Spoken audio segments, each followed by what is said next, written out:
Okay, cool. Great. Hey everybody, welcome to ProConvos. I'm Linwood Fields. And I'm Kate Trusso, Head of Community at Audience Awards. We are super excited today to be able to speak with Sam Winter.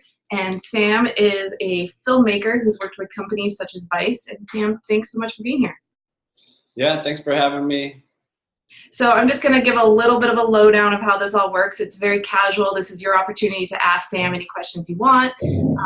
And also, if you'd like to type it in, Kate or myself will read it. However, if you would like to go and transfer to video, just raise your hand. It takes us a second to move you over to panelist, and then we can have you ask the question in person, which we do recommend, but we understand if you don't do it. Sure. All right, Sam, let's jump in here. We have lots of questions that were submitted to us by filmmakers as well, so we'll start with those, and then as people have questions, we'll let them ask you. So, Sam, do you mind giving us a little background of, how you got where you are today as a filmmaker? Cool. Okay. Please stop me if this becomes long-winded. I'm all about context. So, filmmaker is an apt description, I guess. It can encompass a lot of aspects of the filmmaking business, I suppose. I like to use that as a term just because, I'd like to say, like, I make the videos. There's a lot of jobs that go into the business that facilitate the making, but when it comes to like the making, I like to really get my hands on it. So anyway, how did I get here? I at one point wanted to be a writer. I wanted to write. I'm from Kansas. I grew up in Topeka, Kansas. There's not a lot of filmmakers around. Your familiarity with the film industry is just watching TV. It seems like a million miles away, but it's also really exciting. I always had an interest in it, but my parents, they're professionals. They weren't artists or anything like that. I had very little frame of reference for like working in the arts or media growing up. So writing seemed like a way to sort of have expression, but it was also like a legitimate career, and people have heard of it. They know what writers are. So it was easier to wrap my head around. I went to college and university on the East Coast, pursued writing a little bit there, dabbled in a film class a little bit, but ended up in New York City, and that's really where I started to meet other media professionals. And like, I'm trying to pursue writing a little bit, but then I'm meeting other people who are like editors or PAs and APs, and what is that? What do they do? What's your job like? It's like, legitimately, I was clueless. I had no idea what jobs did what, and I just started to, when I was meeting people, other young professionals in New York, because there's lots of other media professionals, I would just get really interested in what they were up to and ask them to tell me about the companies that they worked for and the jobs that they did. And did you go to school for this? And, a lot of the questions you might have today, like I had myself, once upon a time. So I found myself in New York. And then I was working like a job in finance, really. I had no idea what I wanted to do. I was 24 or something and just needed a job, trying to do writing jobs on the side. And then I saw an advertisement or like a job posting for intern at a production company that did sports documentaries. I have a sports background. I threw my hat in the ring. They thought I was just like a generally competent person.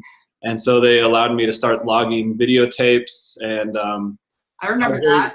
Yeah. That was like the first introduction to filmmaking for me. I was working at a documentary film production company. And I was just like watching hours and hours and hours of tape and like logging what I saw. And I'm sitting here thinking like, okay, so this is filmmaking. It can be very monotonous, long hours, but I'm interested in it. Like, I don't know, maybe I just like watching things on TV, and like it suits my disposition to like soak in this information and try and like condense it or communicate what this is to somebody else. Anyway, fast forward a little bit. I did take a graduate school year at Syracuse at the Newhouse School of Public Communications, which is a pretty good professional school. It's definitely not like a film school, which a film school, you go and you can learn a number of things in film school, but film school is kind of like properly learning how to like make cinema. Whereas I was in kind of more professional school. They're kind of preparing you for whatever aspect of the business you want to jump into, helping you understand like what skills you need to have a job and how to find a job. And anyway, that's the Newhouse School of Communications. I came right back to New York and jumped into, this was like 2006, 2007. And this is right at a time when the industry was starting to really figure out that the internet was going to be a platform for video. And at the time, there was just a lot of chatter like, we know this is the future, we know this is coming, no one knows what it is, but it's going to change everything. Right. So I have a little bit of like a forward-looking entrepreneurial attitude, I guess, and also just looking like, what are my relative like skills relative to the rest of the universe who wants to do like film and stuff. So I'm like, okay, maybe digital video, internet video is like an area where I can look. So I was initially looking at this like cross section of filmmaking, which was always like the original kind of intent and passion, but then maybe pairing it with like where entrepreneurship or like internet tech startup-y stuff kind of intersects. Because again, I think I was always like hedging my bets. Like filmmaking still at that time seemed like really opaque, and like, how does one become a director? It seems very far-fetched even when you're in film school or joining the industry. So I was always kind of look at like, how can I kind of pair business sense or like, you know, startup attitude with filmmaking. So I joined a company called Black 20. This was in Brooklyn, 2007, and it was like very bootstrap, a bunch of young kids, some of whom had worked in the industry, for media companies, some of whom were like right out of school, just like me, and we were just like super scrappy, just trying to be a web channel, trying to kind of be in like what College Humor or, you know, Funny or Die is now, but back before Funny or Die existed. So we were just making a bunch of videos, shooting, editing, writing, appearing in the videos, trying to create like daily content online for dirt cheap. By doing that, I kind of gained a bunch of marketable skills. I learned how to shoot, I learned how to edit, and I was doing all this stuff under like professional duress. So I feel like I wasn't like out making a film for me and my friends. I was trying to do something for an audience, and I don't know, I guess that's just sort of like how I got a modicum of skills that I could like then take to the rest of the world when, you know, in 2008, the internet kind of went tits up. And so at that time I was just like, I was probably one of like thousands of like young filmmaker, shooter, editor kids running around New York trying to find work.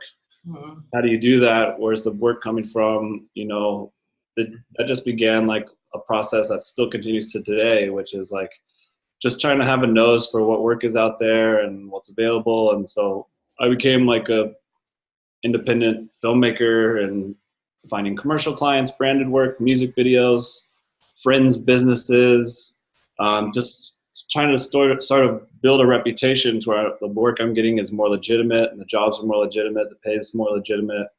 I caught on with Condé Nast Digital. You know, Condé Nast is a very big media company, magazine publisher.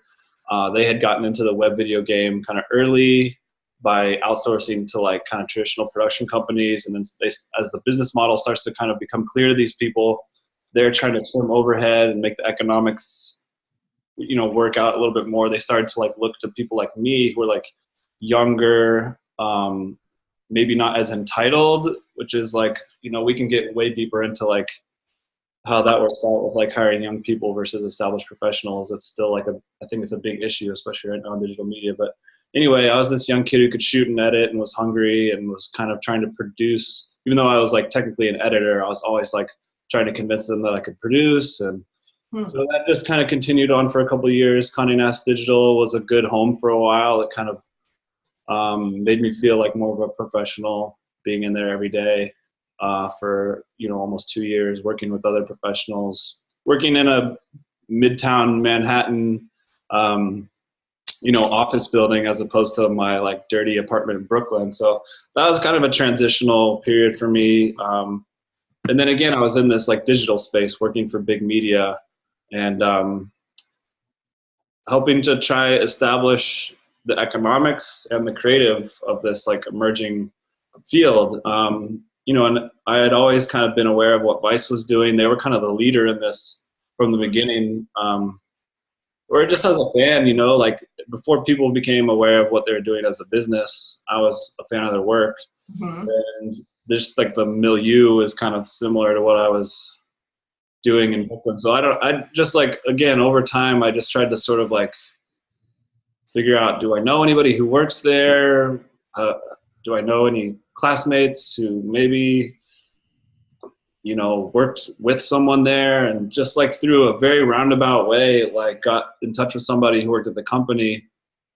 And again, it's like stuff like this tends to do with timing. I got in touch with somebody who was involved in video production at a moment where they were looking to hire people. So when I went in and met with somebody at Vice for the first time, it wasn't just a general meeting. It was like they were looking to hire somebody for a specific job.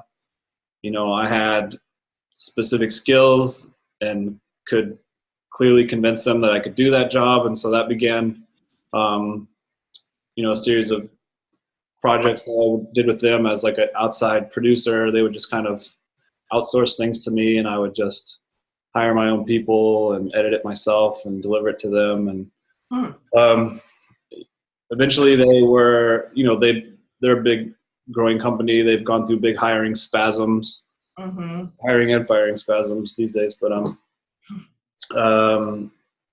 once they were expanding to LA from New York, and they were building an LA office, and the people I'd been working for directly at the company, some of them were moving to LA to be in this office, and they asked me if I wanted to come out and join because they needed some in-house producers, and they knew I could handle whatever they had thrown at me in the past, and I had a, you know, if in a pinch I can edit and shoot and I can produce. So yeah, I moved out to LA in late 2013, spent the next 3 years in-house at Vice doing a whole range of projects. I can get more specific about that if you guys want at some point, but yeah, for sure. Yeah. We also have a few questions that were submitted to us too that I want to get to as well from of course. listeners. But I think this ties into it pretty quickly. You know, the first question somebody wanted me to ask you is, how was the process of creating for Vice? The process of creating. It's I'll just preface all this by saying Vice is, while it gets more traditional by the day, mostly for good reasons, because you're a growing company and you need to be organized. It's not a traditional company, and I would never try and suggest that the way things happen there are what you should expect at every other company. But creating there can be very haphazard, or it can be very regimented. It kind of depends who you're working with, what department you're working with. A lot of the time I was there, working for the digital department. You know, these days their departments are much more siloed. At one time, we were just like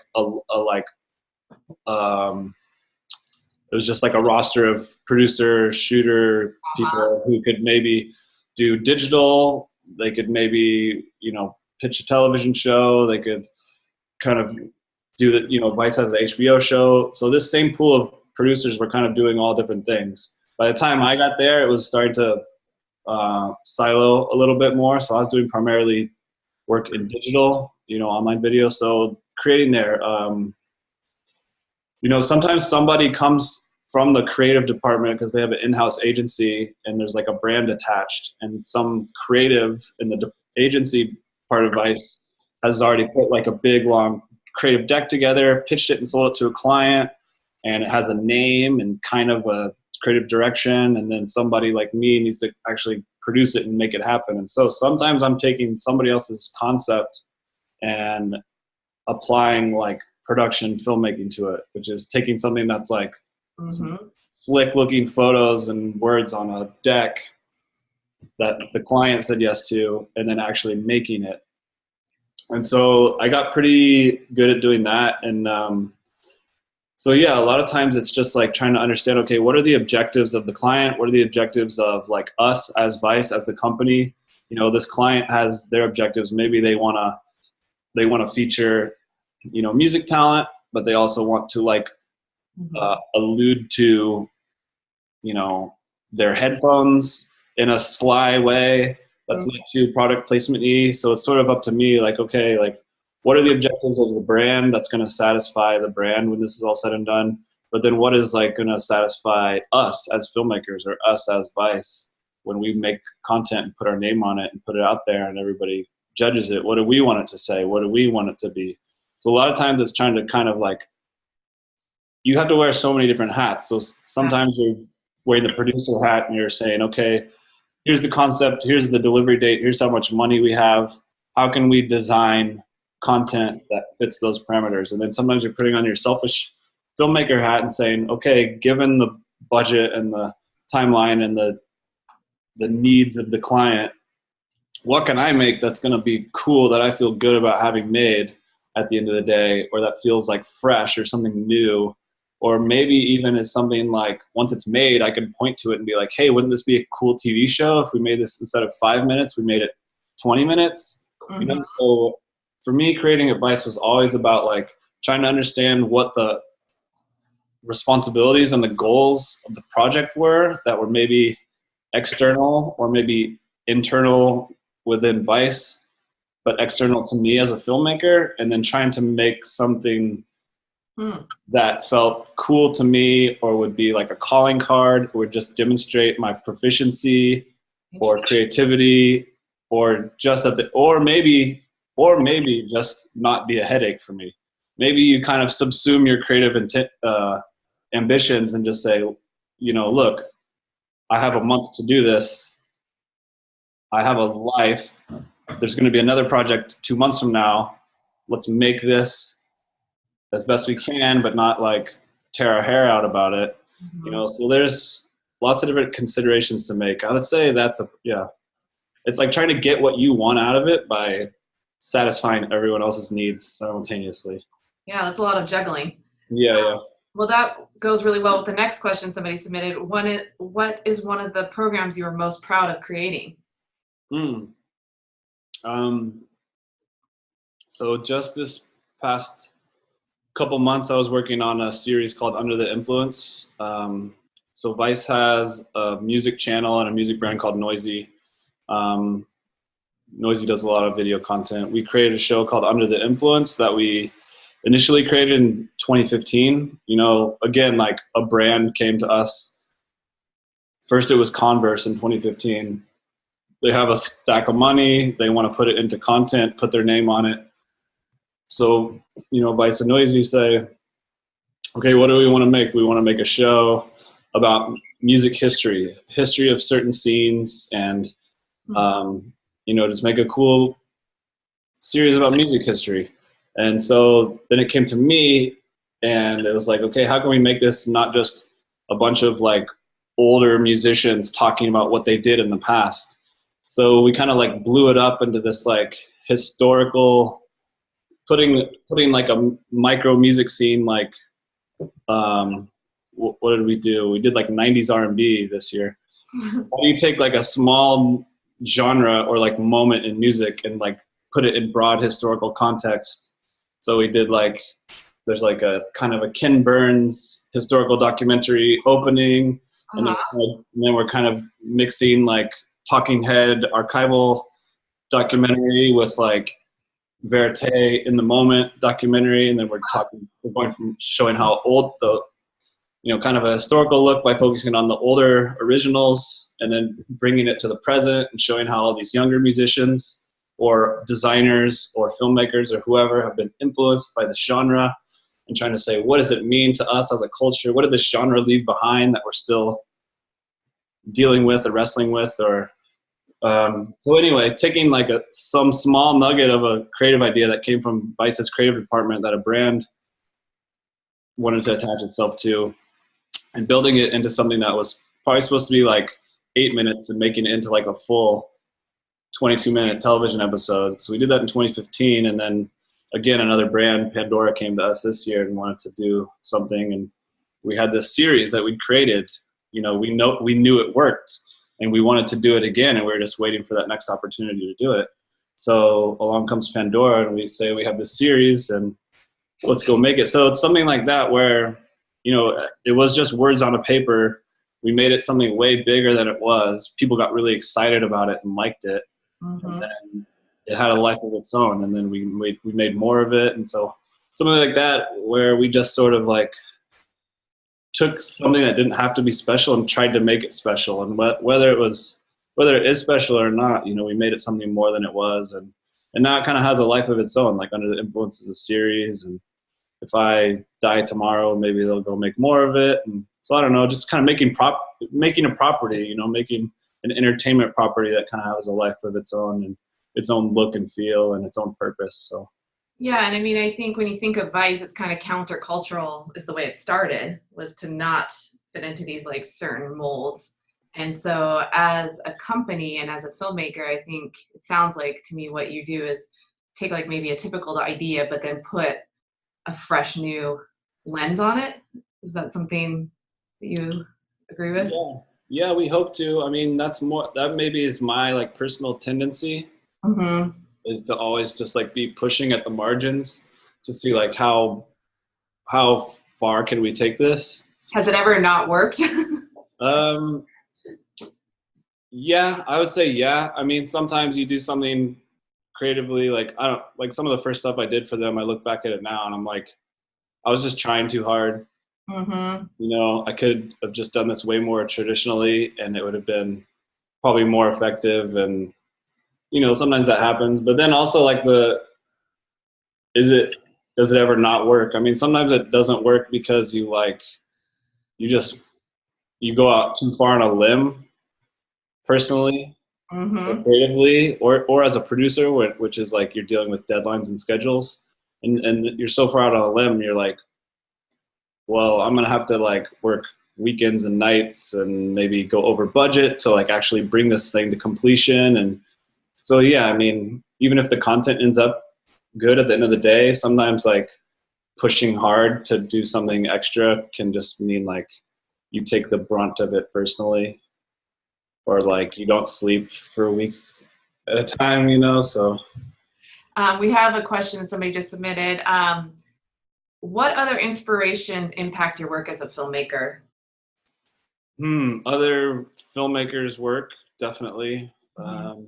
I'm always trying to see what other people are doing, and that goes a bunch of different ways. I mean, sometimes I'm just watching other like web content, so it's not even like we're not talking about like Scorsese or whatever.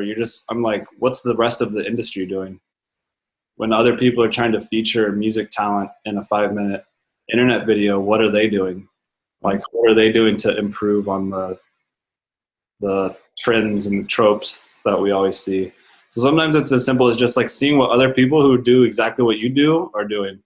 Mm-hmm. But photography is really big for me. You know, video versus photography. Like photography, I'm jealous sometimes because like you can just like capture one image and make a really specific image, and it can be just as potent and just as evocative as like something that takes like weeks and months to do as a filmmaker, you know. And I think just fashion photography, this is something I learned at Condé Nast actually. Fashion is just like the best of the best doing what they do, like the best hair and makeup people, the best stylists, the best photographers, all trying to make like craft like a super duper great image. And maybe they spend weeks preparing and they're on set all day long and they get 2 great images that they love. And just seeing how fashion people work actually was really inspirational to me, to be honest with you, because they're making like the most high quality images that people are making in commercial work or in film. So fashion photography is actually super influential to me. And then music is like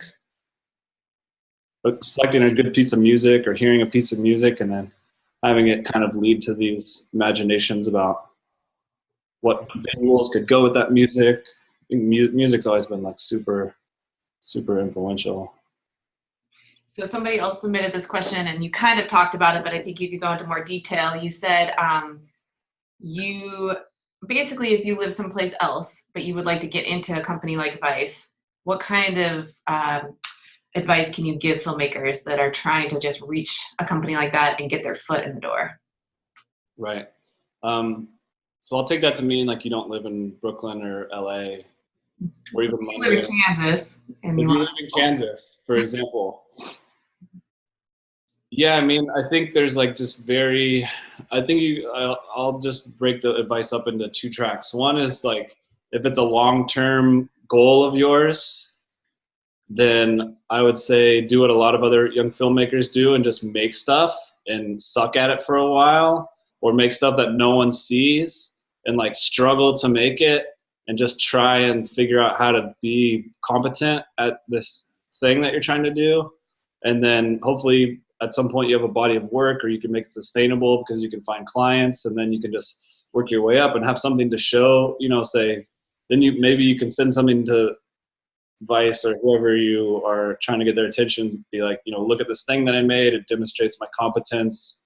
So that's kind of like the long game is I would, just do first and foremost.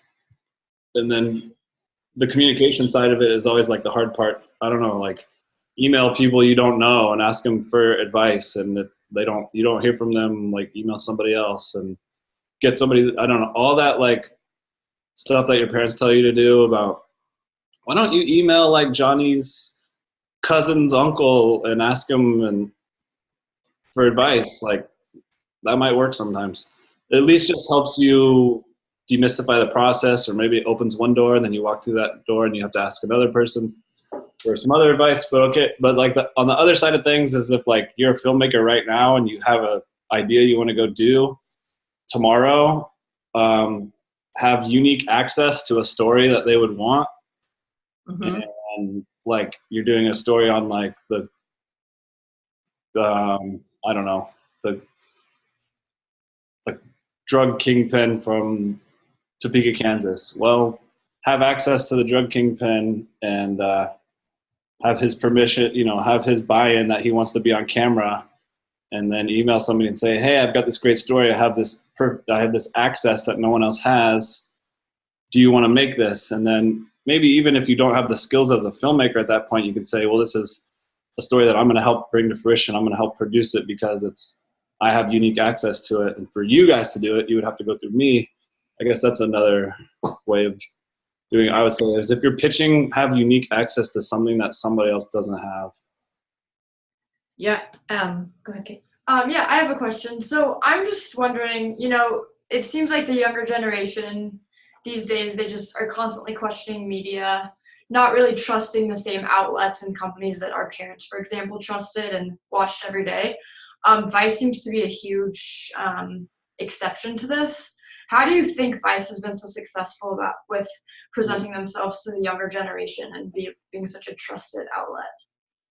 Yeah, it's a good question. And I think I can answer that as much from just like an audience member as I can from like a producer filmmaker, because what you're referring to is mostly like news and current events and stuff. And while sometimes that's been my purview, mostly that's been like the work that colleagues of mine have done, and I've been able to have in some cases a front row seat. So maybe I have some knowledge of it. But I guess as like a viewer first, I think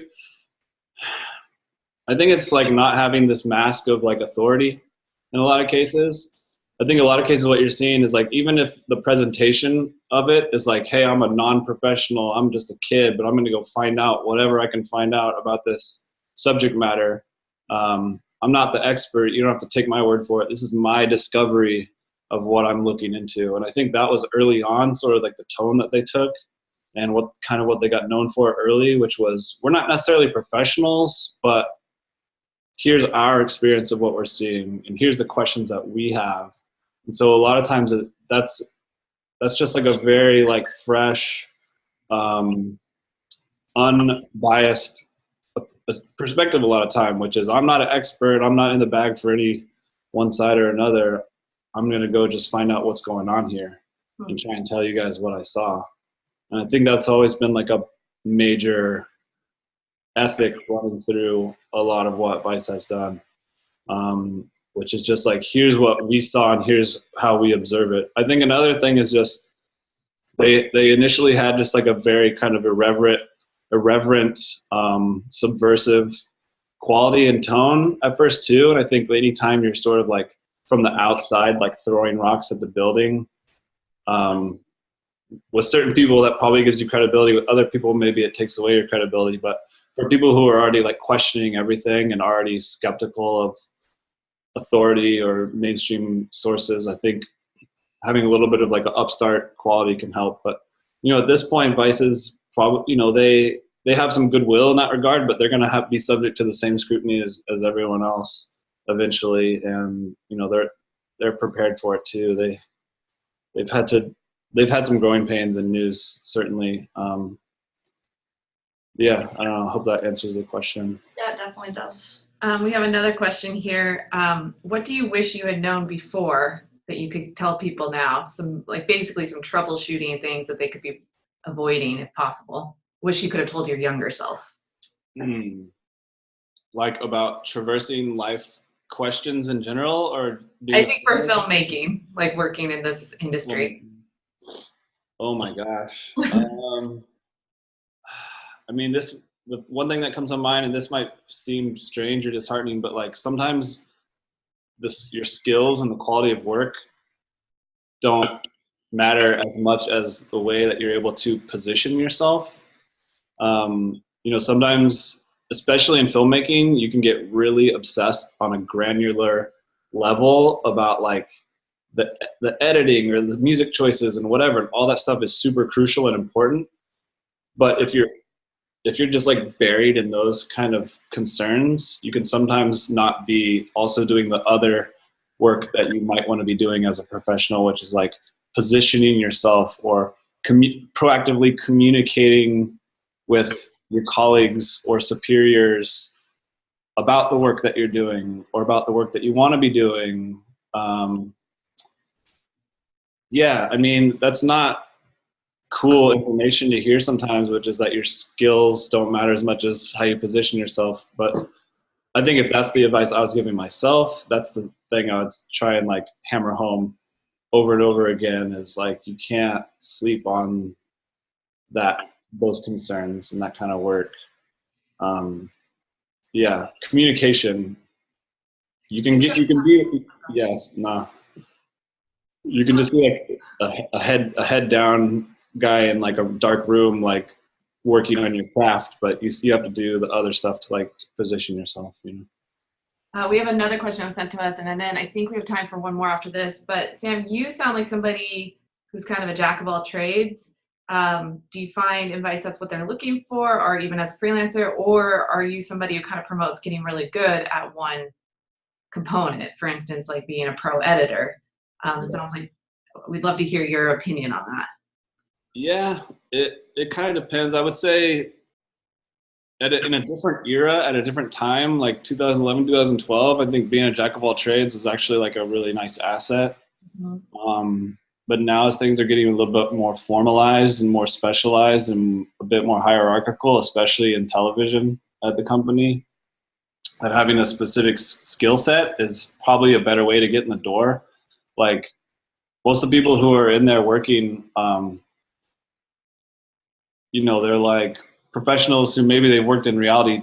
I'm talking television now, I guess. A lot of industry professionals who have come from like outside of Vice, who are working in-house now or working as freelancers, permalancers on television shows because they just have a specific skill set. They're a line producer, They're not connected to pitching. They're not connected to actually going out and executing the stories. They're like industry professionals who have a specific skill set. We have a lot of editors who are who like, we keep a lot of the same editors around. And those are people, they get to work on cool, interesting stuff, and their skill is specifically editing, and that's all they do all day, every day. And I don't know. Yeah, being a jack of all trades does not necessarily help you. It might be a selling point on some level at some point, or it might just glue people into like your general competency. But I would have to say, yes, being specialized is probably a better bet. Cool. Okay. I guess like to start wrapping up, do you have any like personal projects or passion projects you're working on right now that you can share with us? No, not really. Not exactly. That's a disappointing, sad answer.